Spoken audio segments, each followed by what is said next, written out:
Welcome to online education, standard 10th, subject Gujarati, session 2,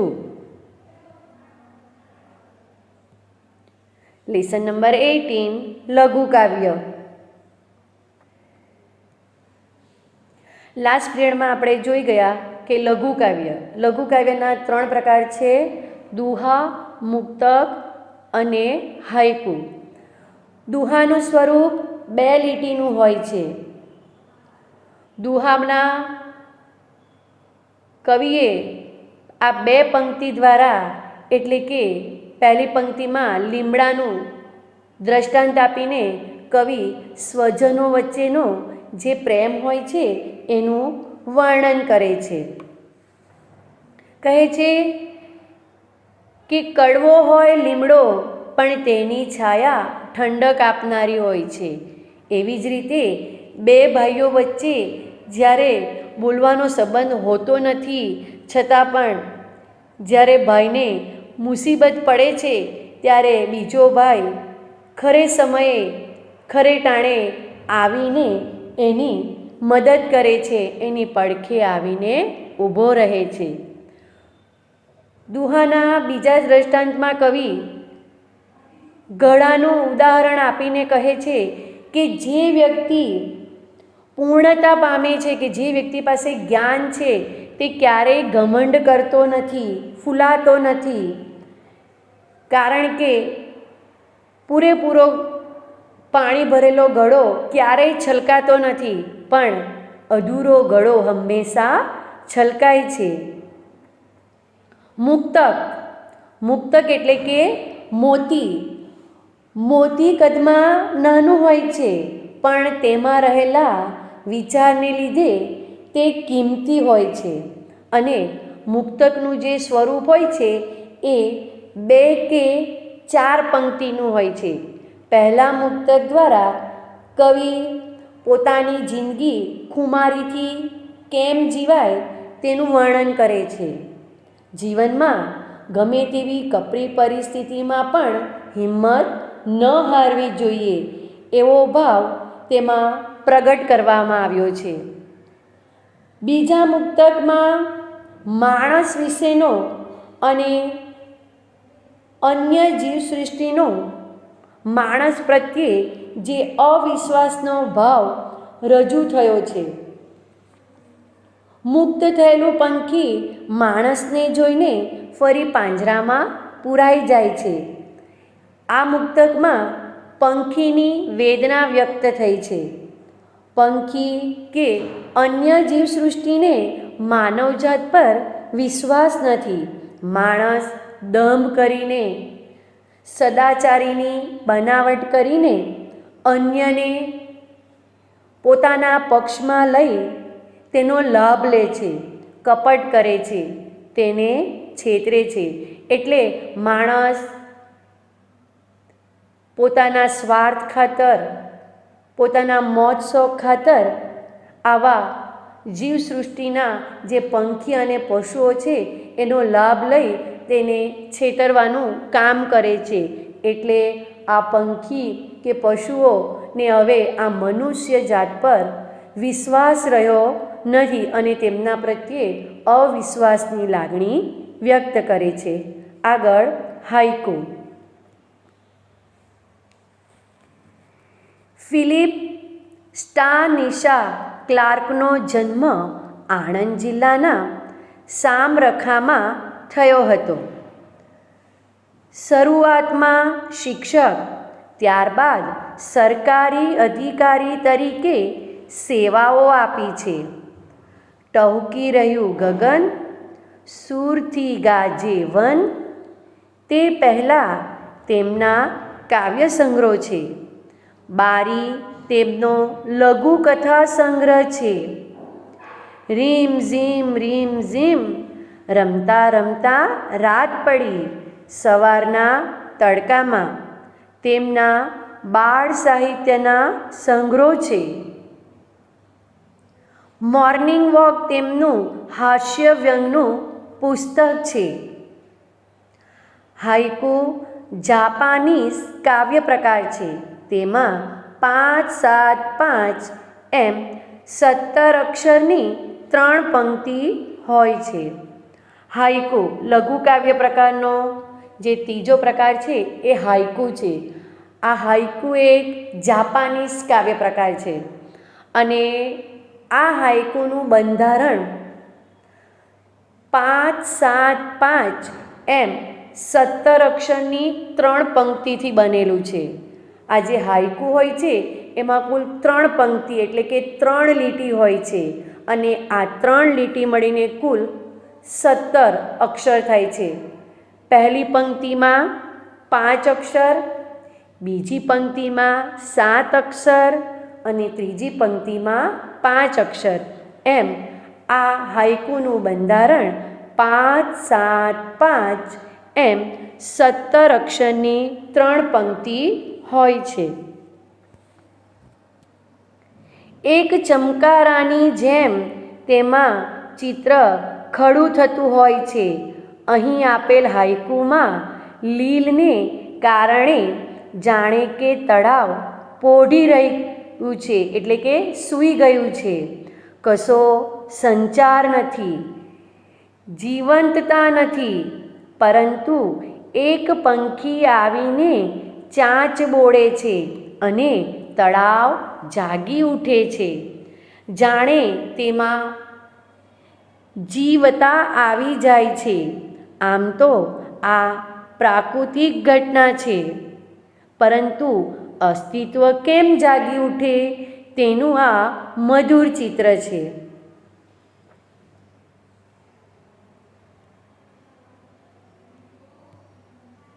haiku.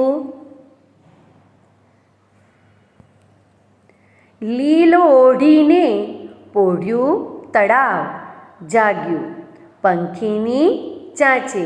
આ પંક્તિ Philip ક્લાર્કે લખી છે. આ પંક્તિ લીલ ઓઢીને પોઢ્યું તળાવ, જાગ્યું પંખીની ચાંચે. હવે આ પંક્તિની અંદર કવિ એવું કહેવા માંગે છે કે તળાવ હોય છે, તળાવની અંદર લીલ એટલે કે શેવાળ જામી જાય છે.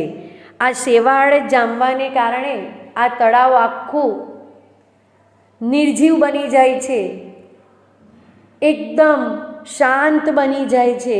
જાણે આ લીલથી કે શેવાળથી એક લીલી ચાદર ઓઢી હોય તેવું આ તળાવ બની જાય છે.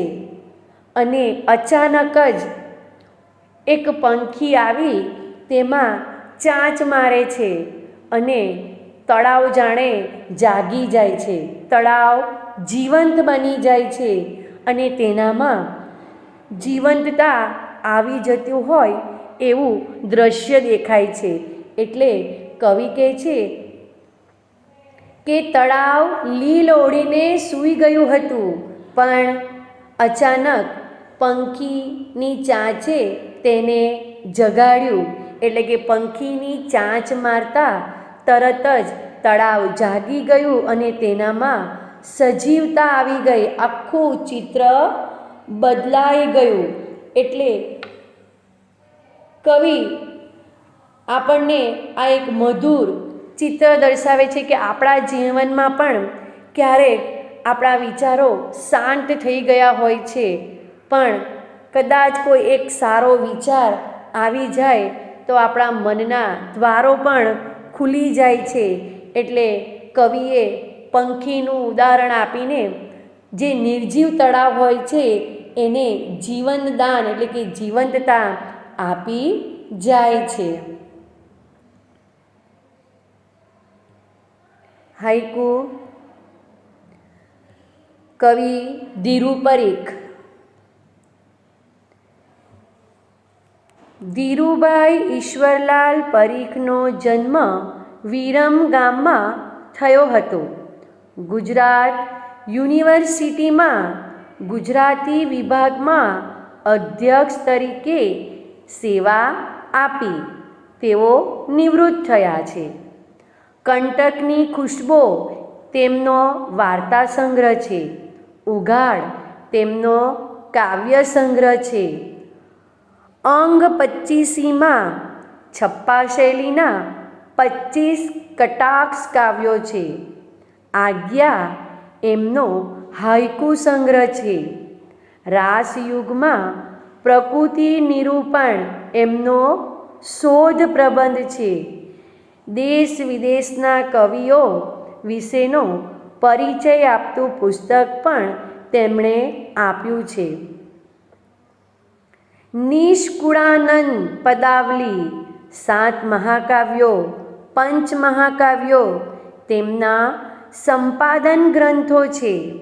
નીચે આપેલ હાઈકુમાં ઉડતું વાદળ ઊંચે ઊંચે ચડતા પર્વત ટોચે પહોંચે છે ને વેરાઈ જાય છે, ભાર વગરનું થઈ જાય છે. આપણે જેટલા ઊંચા જઈએ એટલા હળવા થતા જવાનું છે. હળવાશના આનંદનું આ ચિત્ર સ્મરણમાં રહી જાય તેવું છે.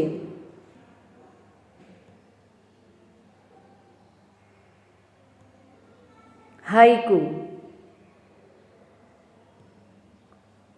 હાઈકુ જાપનીઝ કાવ્ય પ્રકાર છે. પર્વત ટોચે પહોંચ્યું વાદળ સ્વયં ગયું વેરાય. ધીરુ પરીખ. આ હાઈકુ દ્વારા કવિ કહે છે કે વાદળ પર્વતની ટોચે પહોંચી જાય છે અને ઉપર પહોંચતા જ તે સ્વયં વેરાઈ જાય છે. એટલે કવિ કહે છે કે વાદળ જેમ જેમ ઉપર જાય તેમ તેમ હલકું થતું જાય છે. પર્વતની ટોચે એટલે કે પર્વતની ટોચે પહોંચતા એટલું બધું હલકું થઈ જાય તે જાતે વેરાય છે. એટલે કહેવાય છે કે વાદળ પાણીથી ભરાય છે. તળાવની અંદર કે નદી સરોવર હોય એની પાણીની બાષ્પ બને છે, વરાળ બનીને આ વાદળ બંધાય છે. વાદળ ધીમે ધીમે પર્વતની ટોચે જાય છે અને અંતમાં જ્યારે વાદળ પોતાનામાંથી વાદળ વરસાદ રૂપે વરસી જાય ત્યારે તે એકદમ હલકું થઈ જાય છે. આ પંક્તિ આપણને એટલો સંદેશ આપે છે કે આપણે પણ જેમ જેમ આપણા હૃદયની અંદર જે કંઈ ભાર છે એને ઓછા કરતા જઈશું તેમ તેમ આપણે પણ આપણા જીવનની અંદર હળવાશનો આનંદ અનુભવી શકીશું.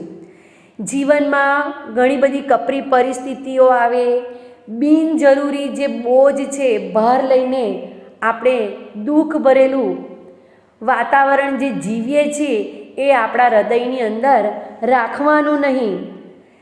જેટલી આપણી જરૂરિયાતો ઓછી એટલા આપણે સુખી. દરેક વ્યક્તિને જીવનમાં એવું હોય છે કે હું મારી દરેક જરૂરિયાતોને પૂરું કરું, પણ એ જરૂરિયાતોને પૂરી કરતાં કરતાં એનું હૃદય દુઃખી બની જાય છે અને જીવનની અંદર જે આનંદ મેળવવાનો હોય છે, જે હળવાશ અનુભવવાની હોય છે તે હળવાશ તે અનુભવી શકતો નથી. એટલે ટૂંકમાં કવિ આપણને જીવનમાં આ વાદળની જેમ હળવાશનું જીવન જીવવાનું આપણને સૂચવે છે. એટલે જીવનની અંદર જે કંઈ બિનજરૂરી બોજ છે એ લઈને આપણે જીવવાનું નથી. અને એટલું કહે છે કે જેટલી આપણી જરૂરિયાતો ઓછી એટલા આપણે સુખી. આ લઘુકાવ્ય દ્વારા કવિ આપણને ઘણા બધા જીવનના બોધ આપી જાય છે કે જીવન કેવી રીતે જીવવું, ખુમારીથી, હિંમતથી, બેફિકરથી અને આનંદ અને અંતમાં હળવાશ દ્વારા જીવન જીવવાની આપણને પ્રેરણા આપે છે. અને દુહાનું સ્વરૂપ 2 લીટીનું હોય છે.